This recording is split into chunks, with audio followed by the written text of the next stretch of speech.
6 দিনের সরকারি সফরে থাইল্যান্ডে প্রধানমন্ত্রী শেখ হাসিনা, বিমানবন্দরে উষ্ণ অভ্যর্থনা।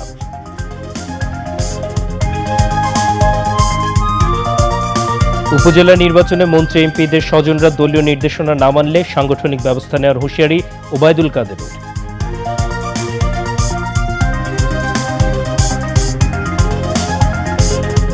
সারা দেশে তীব্র তাপদাহ অব্যাহত, জনজীবনে অস্বস্তি।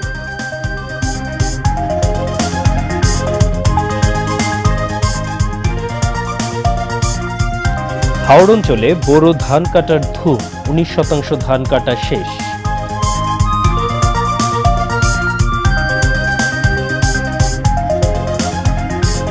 গাজা ইসরায়েলি বাহিনীর ধ্বংসযজ্ঞ এবং গণকবর খুঁজে পাওয়ার খবরে জাতিসংঘের উদ্বেগ, নিরপেক্ষ তদন্তের আহ্বান।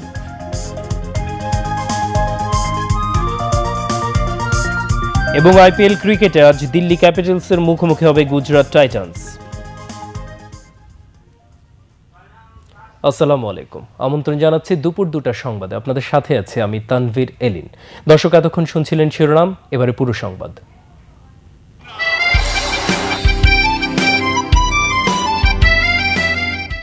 আমি জানতাম না আপনাদের কাছে আমি ফিরে আসবো। আমি খালি একটা কথা বলেছিলাম, তোমরা যদি আমাকে মেরে ফেলে দাও আমার আপত্তি নাই, মৃত্যুর পরে আমার লাশটা আমার বাঙালির কাছে দিয়ে দিও, এই একটা অনুরোধ তোমাদের। দুই দেশের মধ্যে দ্বিপাক্ষিক সম্পর্ক জোরদার করতে থাই প্রধানমন্ত্রী শ্রেথাত থাভিসিডের আমন্ত্রণে দেশটিতে 6 দিনের সরকারি সফরে ব্যাংকক পৌঁছেছেন প্রধানমন্ত্রী শেখ হাসিনা। প্রধানমন্ত্রীর স্পিচ রাইটার মোহাম্মদ নজরুল জানান, প্রধানমন্ত্রী ও তাঁর সফর সঙ্গীদের বহনকারী বিমান বাংলাদেশ এয়ারলাইন্সের একটি ফ্লাইট স্থানীয় সময় দুপুর 1টার কিছু পরে ব্যাংককের ডন মুয়াং আন্তর্জাতিক বিমানবন্দরে অবতরণ করে।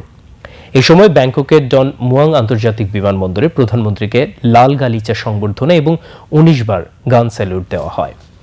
বিমানবন্দরের আনুষ্ঠানিকতা শেষে প্রধানমন্ত্রী রওনা হন তাঁর সফরকালীন আবাসস্থলের উদ্দেশ্যে। এর আগে সকাল 10:15টার দিকে প্রধানমন্ত্রী তাঁর সফর সঙ্গীদের নিয়ে ব্যাংককের উদ্দেশ্যে ঢাকা ত্যাগ করেন। সফরকালে দেশটির প্রধানমন্ত্রীর সঙ্গে দ্বিপাক্ষিক বৈঠক করবেন শেখ হাসিনা। দ্বিপাক্ষিক সহযোগিতা বাড়াতে দেশটির সঙ্গে এই সময় 5টি দলিল স্বাক্ষরের কথা রয়েছে। এর মধ্যে একটি চুক্তি, 3টি সমঝোতা স্মারক ও একটি লেটার অফ ইন্টেন্ট। ব্যাংকক অবস্থানকালে জাতিসংঘের এশিয়া ও প্রশান্ত মহাসাগরীয় অঞ্চলের অর্থনৈতিক ও সামাজিক কমিশন ইউএনএসকাপের অধিবেশনে যোগ দেবেন প্রধানমন্ত্রী শেখ হাসিনা। কমিশনের 80তম অধিবেশনে তাঁর ভাষণ দেওয়ারও কথা রয়েছে। সফরকালে প্রধানমন্ত্রী থাইল্যান্ডের রাজপ্রাসাদে দেশটির রাজা ও রানীর সঙ্গেও সৌজন্য সাক্ষাৎ করবেন। 6 দিনের সরকারি সফর শেষে আগামী 29শে এপ্রিল দেশে ফিরবেন প্রধানমন্ত্রী শেখ হাসিনা। উপজেলা নির্বাচনে মন্ত্রী ও এমপিদের নিকটাত্মীয় এবং স্বজনদের প্রার্থী না হতে দলীয় যে নির্দেশনা তা না মানলে সময় মতো সাংগঠনিক ব্যবস্থা নেওয়া হবে বলে সতর্ক করেছেন আওয়ামী লীগের সাধারণ সম্পাদক ওবায়দুল কাদের। তিনি আজ দুপুরে রাজধানীর ধানমন্ডিতে আওয়ামী লীগ সভাপতির কার্যালয়ে সংবাদ সম্মেলনে এই সতর্কতা উচ্চারণ করেন। প্রত্যাহার কেউ কেউ করেছে, কেউ কেউ করেননি। প্রত্যাহার আনুষ্ঠানিকভাবে নির্বাচন কমিশনে যে সময়সীমা, তারপরও কেউ ইচ্ছে করলে প্রত্যাহার করতে পারে। কাজে এ বিষয়টি চূড়ান্ত বলে মনে করতে ইলেকশন পর্যন্ত আমাদের অপেক্ষা করতে হবে। আর এ ব্যাপারে দলীয় নির্দেশনা অমান্য করলে ডিসিপ্লিনারি অ্যাকশনের বিষয়টা আমাদের পার্টিতে আছে। সময় মতো এর সিদ্ধান্ত অবশ্যই নেওয়া হবে। বিএনপির সমাবেশের দিনে আওয়ামী লীগেরও সমাবেশ থাকে। সাংবাদিকদের এমন প্রশ্নের জবাবে ওবায়দুল কাদের বলেন, বিএনপির সন্ত্রাস থেকে জনগণকে রক্ষায় কর্মসূচি দেয় আওয়ামী লীগ। বিএনপি একতরফা কোনো সমাবেশ করতে গেলে তারা ওখানে সন্ত্রাসের বিষয়টি এসে যায়। জনগণের জানমালের গ্যারেন্টিটা, সম্পদ রক্ষার, সেখানে আমাদেরও সরকারি দল হিসাবে একটা দায়িত্ব আছে। তারা আমরা মাঠে থাকলে তারা সন্ত্রাস করার বিষয়ে একটা বাধা তারা মানসিকভাবে পাবে, এবং সে কারণে আমরা এটা করি। বাসে আগুন দেবেন, ট্রেনে আগুন দেবেন, বিদ্যুৎ কেন্দ্রে আগুন দেবেন, এটা তো বেশি লোকের দরকার। এটা তো চোরাগুপ্ত হামলা। তো এখন এই চোরাগুপ্ত হামলা এর বিরুদ্ধে আমাদেরও জনগণের স্বার্থে আমাদেরও কর্মসূচি থাকা প্রয়োজন মনে করি, এবং সেই কর্মসূচি আমরা শান্তিপূর্ণভাবেই করে থাকি।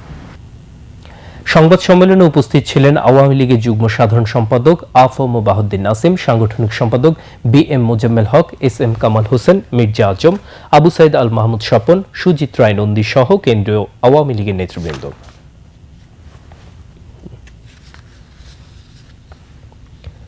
সারা দেশে বইছে তীব্র তাপদাহ। উত্তপ্ত রোদে পুড়ছে দেশের মানুষ, ব্যাঘাত ঘটছে মানুষের চলাচলে। টানা কয়েকদিনের তাপদাহের ফলে জনজীবনে নেমে এসেছে অস্বস্তি। এই মৌসুমে চুয়াডাঙ্গায় সর্বোচ্চ তাপমাত্রা রেকর্ড করা হয়েছে 42.4 ডিগ্রি সেলসিয়াস। এদিকে হঠাৎ করে গতকাল গভীর রাতে চুয়াডাঙ্গায় হয়েছে স্বস্তির বৃষ্টি। গতরাত 1টা থেকে বিদ্যুৎ চমকানোর পর শোনা যায় মেঘের গর্জন, আর 10 মিনিট পরই শুরু হয় গুড়ি গুড়ি বৃষ্টি। তীব্র তাপদাহের পর রাতে হঠাৎ করে বৃষ্টি হওয়ায় জনমনে স্বস্তি ফিরে আসে। রাতে 20 মিনিটে 1.6 মিলিমিটার বৃষ্টিপাত রেকর্ড করা হয়েছে বলে চুয়াডাঙ্গা আবহাওয়া অফিস জানিয়েছে। এদিকে চলমান এই তাপদাহে নগরবাসীর তৃষ্ণা নিবারণে ঢাকা ওয়াসা ও ডিএমপি পথচারীদের জন্য সুপেয় পানির ব্যবস্থা সহ বোতলজাত পানি বিতরণ করছে। তাদের এই মানবিক উদ্যোগে খুশি সাধারণ ও খেটে খাওয়া মানুষ। বিস্তারিত মাজিদুল ইসলামের প্রতিবেদনে। গত এক সপ্তাহ ধরে রাজধানী সহ সারা দেশের উপর দিয়ে বয়ে যাচ্ছে তীব্র তাপদাহ, যা আগামী 3 থেকে 4 দিন অব্যাহত থাকবে বলে জানিয়েছে আবহাওয়া অফিস। যদিও একটু বৃষ্টি হতে পারে, যেটা আপনার সিলেট এবং ব্রাউনবাড়ি এইদিকে, তাছাড়া দেশের অবশিষ্ট অংশ ওইরকম বৃষ্টি হওয়ার সম্ভাবনা নেই। যদি হয় লোকালাইজ হালকা বৃষ্টি, সেক্ষেত্রে তাপমাত্রা উল্লেখযোগ্য পরিবর্তন হবে না। যে চলমান যে তাপদাহ, এটা আরও কন্টিনিউ করবে আপাতত 3 থেকে 4 দিন। দেশ জুড়ে চলছে হিট অ্যালার্ট। চলমান এই তাপদাহে জনজীবন প্রায় পর্যদুস্ত, কিন্তু জীবিকার তাগিদে প্রচণ্ড তাপদাহেও থেমে নেই জনজীবন। নগরীর নানা শ্রেণী পেশার মানুষকে চলার পথে তাদের তৃষ্ণা নিবারণে ঢাকা ওয়াসা বিনামূল্যে সরবরাহ করছে সুপেয় পানি। পানি তো একটা ধরেন বোতল কিনে খেতে তো ভেরি এক্সপেন্সিভ, তো সেজন্য আমাদের তো 10টা জন পুরো ঢাকাতেই, তো যেই সমস্ত জায়গায় বাজার বা জনসমাগম বেশি, সেই সমস্ত জায়গায় আমরা পানির একটা করে রেখে দিয়েছি, যাতে করে কিছুক্ষণ পর পর মানুষ হাঁটতে থাকলে পানিটা খেতে পারে। সকাল 11টা থেকে বিকেল 5টা পর্যন্ত এই তাপদাহ যতক্ষণ পর্যন্ত আছে ততদিন মধ্যে এটা আমরা চালিয়ে যাওয়ার চেষ্টা করব। আইন শৃঙ্খলা রক্ষার পাশাপাশি জনগণকে মানবিক সহায়তা দিতে এগিয়ে এসেছে পুলিশও। ডিএমপির আওতাধীন 50টি থানা এলাকার বিভিন্ন পয়েন্টে অস্থায়ী ওয়াটার বুথের মাধ্যমে জনগণকে সুপেয় পানি সরবরাহ করছে পুলিশ। পাশাপাশি বোতলজাত পানি এবং খাবার স্যালাইনও বিতরণ করছে পুলিশ সদস্যরা। এই গরমে মানুষের পানির চাহিদা স্বাভাবিক কারণে ব্যাপক হারে বেড়ে যায়। এই প্রচণ্ড তাপদাহের মধ্যে যেন শ্রমজীবী মানুষ কষ্ট না পায়, বা কষ্ট পেলেও সে কষ্টটা যেন আমরা কিছুটা হলেও রাঘব করতে পারি, সেগুলি রিফিল করার জন্য স্যালাইন ওয়াটার সহ ক্লিন ওয়াটার যেগুলি, এগুলি আমরা কিন্তু পর্যাপ্ত পরিমাণ ঢাকা শহরে যে 50টি থানা রয়েছে, প্রত্যেকটি থানা থেকেই যে যখন আসতেছে তাকে আমরা সেই পানি বিতরণ করছি। ঢাকা ওয়াসা ও ডিএমপির এমন উদ্যোগকে সাধুবাদ জানিয়েছে সাধারণ ও খেটে খাওয়া মানুষ। রিক্সা চালায় খেপ নিয়ে আসছি, পানি দিয়ে খাই আসছি পানি খাইতে। পুলিশ পানি খেলাম, এই কষ্ট হয় পানির জন্য। আবার অনেক জায়গায় পানি পাই ময়লা, পানি খেতে পারি না। এই পানিটা পরিষ্কার আছে, পানিটা অনেক ভালো লাগলো খেতে। তাপমাত্রা অতিরিক্ত বেশি হওয়ার কারণে খুব পানি তেষ্টা পেয়েছিল, তো হঠাৎ করে দেখলাম যে এখানে পুলিশরা একটা পানির ব্যবস্থা করেছে, বিশুদ্ধ পানির ব্যবস্থা, তো এটা বিষয়টা অনেক ভালো লাগলো। এখানে ডিএমপি থেকে আমাদের স্যালাইন দিচ্ছে, পানির ব্যবস্থা করছে, তারপর আপনার ছাতার ব্যবস্থা করছে, আপনার রোদ প্রোটেক্ট করার জন্য সানগ্লাসের ব্যবস্থা করছে। সংশ্লিষ্টরা বলছেন, তাপদাহ যতদিন বিরাজমান থাকবে তাদের এই মানবিক উদ্যোগও ততদিন অব্যাহত থাকবে। মাজিদুল ইসলাম, বাংলাদেশ টেলিভিশন, ঢাকা। হাওড় অঞ্চলে বোরো ধান কাটা ও মারাই শুরু হয়েছে। কৃষি বিভাগ জানিয়েছে 18 থেকে 19% ধান কাটা শেষ হয়েছে। কৃষকদের উৎসাহ দিতে ফসলের মাঠে চষে বেড়াচ্ছেন কৃষিমন্ত্রী। মৌলভীবাজার জেলা প্রতিনিধি হাসানাত কামালের পাঠানো তথ্যচিত্রে ফয়জুল্লাহ সাইদের ডেস্ক রিপোর্ট। মাঠে মাঠে সোনালী ফসল, কৃষকের মুখে হাসি, নতুন উচ্চ ফলনশীল জাতের ধানের চাষ আর কম্বাইন্ড হারভেস্টার মেশিনে বেড়েছে ফলন। এই অবস্থায় নতুন উচ্চ ফলনশীল জাতের ধানের চাষ ছড়িয়ে দিতে, কৃষকদের উৎসাহ দিতে মাঠে চষে বেড়াচ্ছেন কৃষিমন্ত্রী উপাধ্যক্ষ ডক্টর মোহাম্মদ আব্দুস শহীদ। সোমবার মৌলভীবাজারের শ্রীমঙ্গল উপজেলার হাইল হাওরে রোস্তমপুর গ্রামে বাংলাদেশ ধান গবেষণা ইনস্টিটিউট আয়োজিত বোরো ধান কর্তন উৎসব অনুষ্ঠানে যোগ দেন তিনি। হাওরের প্রায় 35% ধান ইতিমধ্যে কর্তন করা হয়েছে এবং ঝড় তুফানের আশঙ্কা থেকে মুক্তি পাওয়ার জন্য সবাই এগিয়ে আছে। যান্ত্রিক চাষাবাদ পদ্ধতির চাষাবাদ এবং ধান কাটার যে হারভেস্টার, এটার কারণেও কৃষকরা অনেকটা সময় মতো ধান কাটতে সক্ষম হচ্ছে। নতুন উচ্চ ফলনশীল জাতের ধান ও হারভেস্টার মেশিন পেয়ে খুশি কৃষক। সরকার থেকে যে ধানগুলো আইছে আপনার এর ধান খুব ভালো ধান, আমরা ফসল বেশি অংশে পাইতে আছি। আমরা ধান কাটতেছি কম্বাইন হারভেস্টার দিয়া, যার ফলে দ্বিগুণ ফসল পাইতেছি। এতে আমরা কৃষকেরা খুবই আনন্দিত। এবছর বোরোর আবাদ ও ফলন বাড়াতে কৃষকদেরকে 215 কোটি টাকারও বেশি প্রণোদনা দিয়েছে সরকার। এর ফলে এবছর সারা দেশে 50 লাখ হেক্টর জমিতে বোরো ধানের আবাদ হয়েছে। এবার 2 কোটি 22 লাখ টন চাল উৎপাদনের লক্ষ্যমাত্রা রয়েছে। Foyzullah Sayeed, desk report, Bangladesh television. জানাবো আন্তর্জাতিক সংবাদ। গাজা উপত্যকায় ইসরায়েলি বাহিনীর ধ্বংসযজ্ঞ এবং সেখানে গণকবর খুঁজে পাওয়ার খবরে গভীর উদ্বেগ প্রকাশ করেছে জাতিসংঘ। জাতিসংঘের মানবাধিকার বিষয়ক হাই কমিশনার ভলকার টার্ক এ বিষয়ে স্বাধীন তদন্তের আহ্বান জানিয়েছেন। এদিকে ফিলিস্তিনি কর্তৃপক্ষ জানিয়েছে গাজার আল নাসের হাসপাতাল এলাকা থেকে এ পর্যন্ত প্রায় 300 মরদেহ উদ্ধার করা হয়েছে। তবে কখন তারা মারা গেছে এবং কখন কবর দেওয়া হয়েছে এ বিষয়ে বিস্তারিত কিছু জানা যায়নি। এদিকে ইসরায়েলি সেনাবাহিনী জানিয়েছে তাদের বিরুদ্ধে গণকবর দেওয়ার যে খবর প্রকাশিত হয়েছে তা একেবারে ভিত্তিহীন। তবে ইসরায়েলি সেনাবাহিনী জানিয়েছে ফেব্রুয়ারিতে খান ইউনিসে অবস্থিত আল নাসের হাসপাতালে অভিযান চলাকালে তারা সেখানে ফিলিস্তিনিদের কবর দেওয়া মরদেহগুলো পরীক্ষা করে দেখেছে। তাদের কাছে খবর ছিল ওই এলাকায় ইসরায়েলি অপহৃতদের আটক করে রাখা হয়েছে। এর আগে মুক্তি পাওয়া 10 জন ইসরায়েলি বন্দী জানায় তাদের দীর্ঘ সময় আল নাসের হাসপাতালে আটক রাখা হয়েছিল। তবে আল নাসের হাসপাতালে সেনা অভিযানের আগে সেখানকার কর্মীরা জানায় ইসরায়েলি সেনাবাহিনী তাদের হাসপাতালের আঙিনায় ফিলিস্তিনিদের মরদেহ কবর দিতে বাধ্য করেছিল। তাছাড়া আল শিফা হাসপাতালেও একই ধরনের ঘটনা ঘটে বলে খবর পাওয়া গেছে। ইসরায়েলি সেনাবাহিনী জানায় হামাস যোদ্ধারা গাজার বিভিন্ন হাসপাতালে অবস্থান করছে। এই খবরের ভিত্তিতে হাসপাতালগুলোতে অভিযান পরিচালনা করা হয়। তবে হামাস কর্তৃপক্ষ ইসরায়েলের এই দাবি প্রত্যাখ্যান করেছে। এদিকে গাজার রাফা শহরে একটি বাড়িতে ইসরায়েলি বাহিনীর হামলায় একই পরিবারের 3 জন নিহত হয়েছে, আহত হয়েছে আরও 4 জন। গাজায় ইসরায়েলি হামলায় নারী ও শিশু সহ এ পর্যন্ত 34 জনের বেশি ফিলিস্তিনির প্রাণহানি ঘটেছে।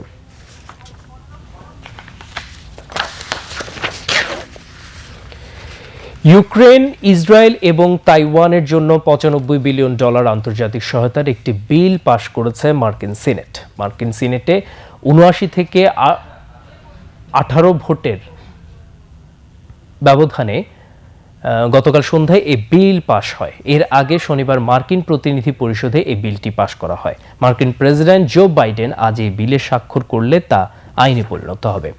নতুন পাশকৃত বিল অনুযায়ী আন্তর্জাতিক সহায়তার আওতায় ইউক্রেনকে $61 বিলিয়ন সামরিক সহায়তা দেওয়া হবে। আগামী কয়েকদিনের মধ্যেই ইউক্রেনে এই সামরিক সহায়তা পাঠানো শুরু হবে বলে মার্কিন প্রতিরক্ষা বিভাগ পেন্টাগন জানিয়েছে। তাছাড়া নতুন পাশকৃত বিলের আওতায় ইসরায়েলের জন্য সামরিক সহায়তা হিসেবে এবং গাজায় মানবিক ত্রাণ কাজ পরিচালনার জন্য $26.4 বিলিয়ন বরাদ্দ দেওয়া হয়েছে। এদিকে এশিয়া প্রশান্ত মহাসাগরীয় অঞ্চলে মার্কিন মিত্র তাইওয়ান মার্কিন সিনেটে পাশকৃত বিল অনুযায়ী $8.1 বিলিয়ন সহায়তা পাবে। কমিউনিস্ট রাষ্ট্র চীনকে মোকাবেলার জন্য তাইওয়ানকে এই অর্থ সহায়তা দিচ্ছে যুক্তরাষ্ট্র। যুক্তরাষ্ট্রে চীনের একটি প্রতিষ্ঠানের মালিকানাধীন জনপ্রিয় অ্যাপ টিকটক ব্যবহার বন্ধে একটি ঐতিহাসিক বিতর্কিত বিল পাশ করেছে মার্কিন সিনেট। বিল অনুযায়ী টিকটকের মালিক বাইট ড্যান্সকে টিকটক বিক্রি করে দিতে 9 মাস সময় দেওয়া হয়েছে। অন্যথায় যুক্তরাষ্ট্রে টিকটক অ্যাপ ব্লক করে দেওয়া হবে। মার্কিন সিনেটে পাশের পর টিকটক বিষয়ক বিলটি প্রেসিডেন্ট জো বাইডেনের কাছে পাঠানো হবে। জো বাইডেন জানিয়েছে বিলটি তার কাছে আসা মাত্রই তিনি তাতে স্বাক্ষর করবেন।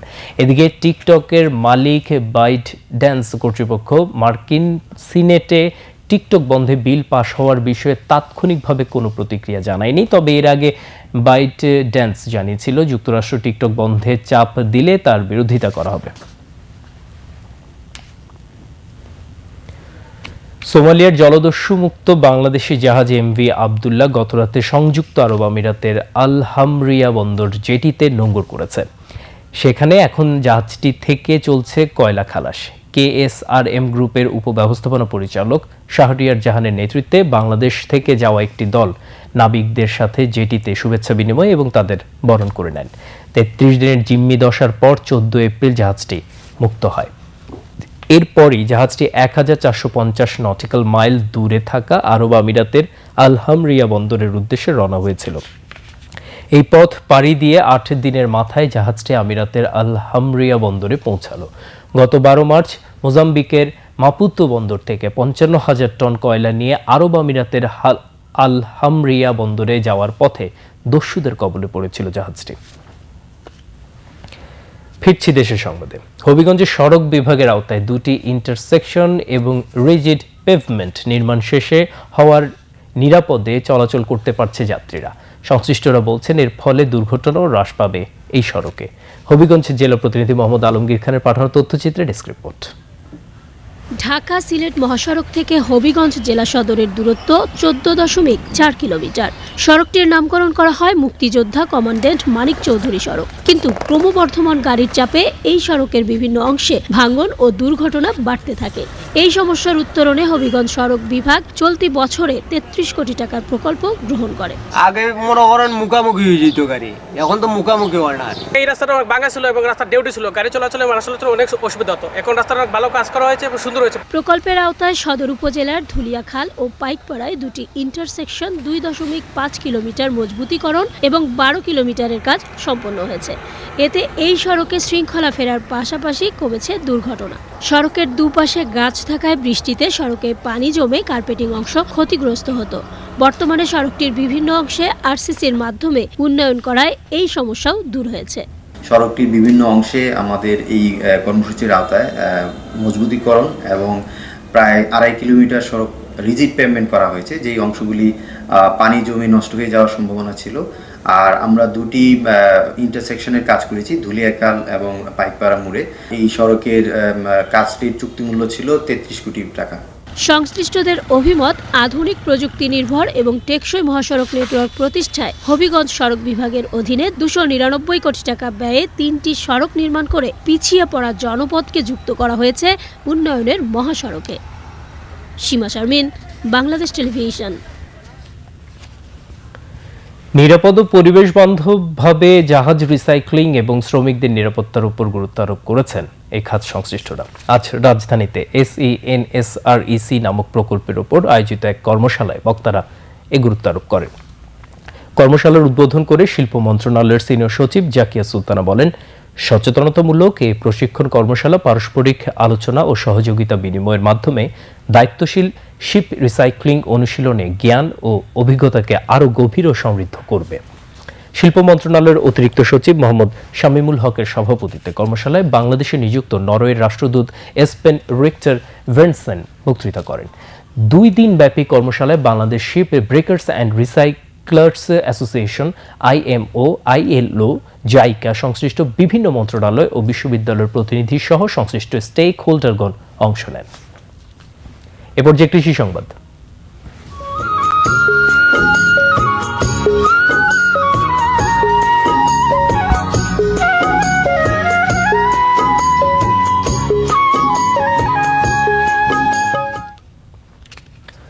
ঠাকুরগাঁওয়ে বাণিজ্যিকভাবে চাষ হচ্ছে পেঁয়াজের বীজ। ধারণা করা হচ্ছে অন্যান্য বছরের ন্যায় এবারেও পেঁয়াজ বীজ উৎপাদনে রেকর্ড করবে জেলার কৃষকেরা। ঠাকুরগাঁয়ে উৎপাদিত পেঁয়াজ বীজ জেলার চাহিদা মিটিয়ে যাচ্ছে দেশের বিভিন্ন অঞ্চলে। ঠাকুরগাঁও জেলা প্রতিনিধি মাসুদ রানা পলকের তথ্য ভিডিও নিয়ে একটি ডেস্ক রিপোর্ট। দুধু মাঠ যতদূর চোখ যায়, সবুজ ডগায় সাদা রঙের ফুলের সমারোহ। ফুলে ফুলে ছেয়ে থাকা শস্যক্ষেত্র থেকে কিছুদিন পরেই পরিপক্ক বীজ সংগ্রহ করা শুরু হবে। সোনাফলা পেঁয়াজ বীজ উৎপাদনে ফসলের মাঠে কেউ সেচ দিতে, কেউ আবার পোকা দমনের কীটনাশক স্প্রে, কেউ বিশেষ ম্যানুয়াল পদ্ধতিতে ফুলের পরাগায়ন করতে ব্যস্ত সময় পার করছেন। বিস্তীর্ণ মাঠে শত শত নারী পুরুষ এবং শিক্ষার্থী পড়াশোনার পাশাপাশি এই বিশাল কর্মযজ্ঞে অংশ নিচ্ছে। এখন পর্যন্ত ভালোই আছে, সমস্যা হয়নি। যদি প্রাকৃতিক দুর্যোগ না হয় ইনশাল্লাহ ভালো পাওয়ার আশা করি আর কি। এটা আসলে আমাদের এলাকায় কেউ করেনি, এবার আমি নতুন। মোটামুটি ভালোই ফলন দিচ্ছে।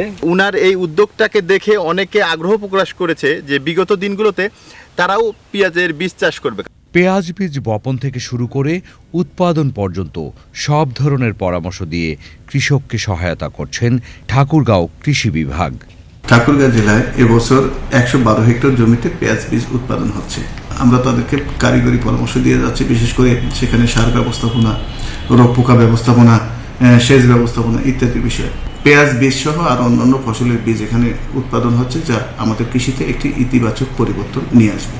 ঔষধি বৃক্ষ পেঁয়াজের বীজ উৎপাদনের সময় লাগে 5 থেকে 5.5 মাস। 1 বিঘা জমিতে 200 কেজি পর্যন্ত পেঁয়াজ বীজ উৎপাদিত হয়ে থাকে। প্রতি কেজি বীজ বিক্রি হয় 5 থেকে 6 হাজার টাকা দরে। কৃষকের কাছ থেকে জানা যায়, বিঘা প্রতি 1 লক্ষ টাকা খরচ করে লাভ প্রায় 2 লক্ষ টাকা। অতীতের রেকর্ড অনুযায়ী এবছর জেলায় পেঁয়াজ বীজ উৎপাদন লক্ষ্যমাত্রার বাজার মূল্য প্রায় 23 কোটি টাকা ছাড়িয়ে যাবে বলে ধারণা করা হচ্ছে। Imranuzzaman, desk report, Bangladesh television. এবারে খেলার খবর। দিল্লিতে আইপিএল ক্রিকেটে আজ একমাত্র ম্যাচে রাতে দিল্লি ক্যাপিটালসের মুখোমুখি হবে গুজরাট টাইটান্স। ম্যাচটি শুরু হবে বাংলাদেশ সময় রাত 8টায়। 8 ম্যাচে 4 জয় ও 4 হারে 8 পয়েন্ট নিয়ে টেবিলের 6 নম্বরে আছে গুজরাট, আর সমান ম্যাচে 3 জয় 6 পয়েন্ট নিয়ে টেবিলের 8 নম্বরে আছে দিল্লি। 14 পয়েন্ট নিয়ে টেবিলের শীর্ষে রয়েছে রাজস্থান রয়্যালস।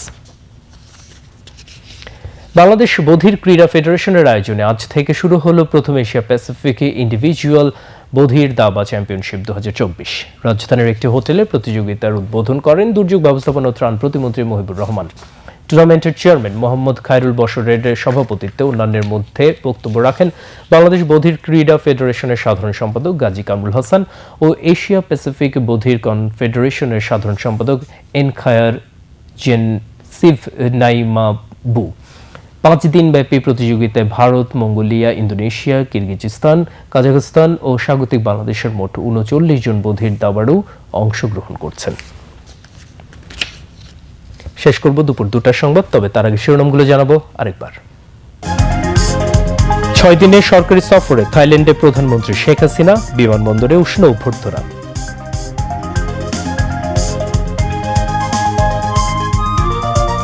উপজেলা নির্বাচনে মন্ত্রী এমপিদের স্বজনরা দলীয় নির্দেশনা না মানলে সাংগঠনিক ব্যবস্থা নেওয়ার হুঁশিয়ারি ওবায়দুল কাদেরের।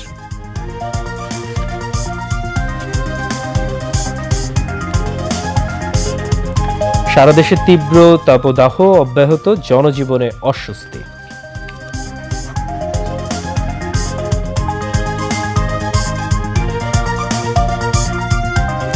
হাওড় অঞ্চলে বোরো ধান কাটার ধুম, 19% ধান কাটা শেষ।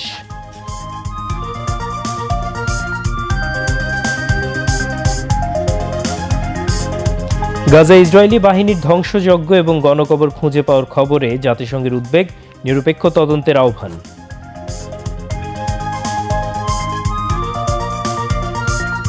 এবং আইপিএল ক্রিকেটে আজ দিল্লি ক্যাপিটালসের মুখোমুখি হবে গুজরাট টাইটান্স। দর্শক, এই ছিল এখনকার মতো সংবাদ। এতক্ষণ আমাদের সঙ্গে থাকার জন্য সবাইকে অনেক অনেক ধন্যবাদ। সবাই ভালো থাকবেন, সুস্থ থাকবেন। খোদা হাফেজ।